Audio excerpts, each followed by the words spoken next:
नमस्कार दोस्तों, स्वागत करती हूँ अपने यूट्यूब चैनल पे आप सभी का। मैं एक बहुत प्यारा सोहर गीत सुनाने जा रही हूँ। कैसे लगेगा कमेंट में ज़रूर बताना। हमारे वीडियो को ज़्यादा से ज़्यादा लाइक, सब्सक्राइब, शेयर ज़रूर करना।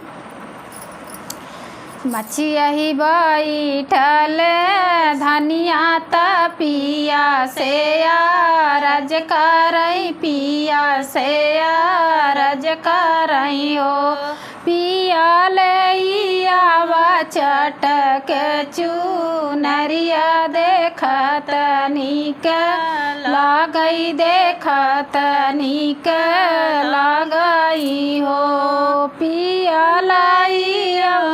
चटक चुनरिया देखत नीक लागई देखत नीक लागई हो बोलियाऊ तऊ धाना बोलियू सुनत नीक लागई सुनत नीक लागई हो धाना जब लाल खेलैया गनवा देखत नीक लागई देखत नीक लागई हो धाना जब लाल खेलैया गनवा देखत नीक लागई देखत नीक लागई हो इतनी बचन सुनी धनिया माना में दुखित भाई माना में दुखित भाई हो रामा कर ले मई कावन का सुरवा पुरुष तनवा मारई पुरुष तनवा मारई हो रामा कइले मई कावन का सूर पुरुष तनवा मारई पुरुष तनवा मारई हो भोरही ने उठी के नहाने त सूरजू के मानाए त सूरजू के मानाई हो प्रभु परी गए बजनिया के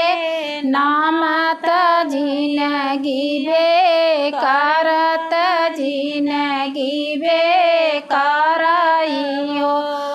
प्रभु परी गए बजनिया के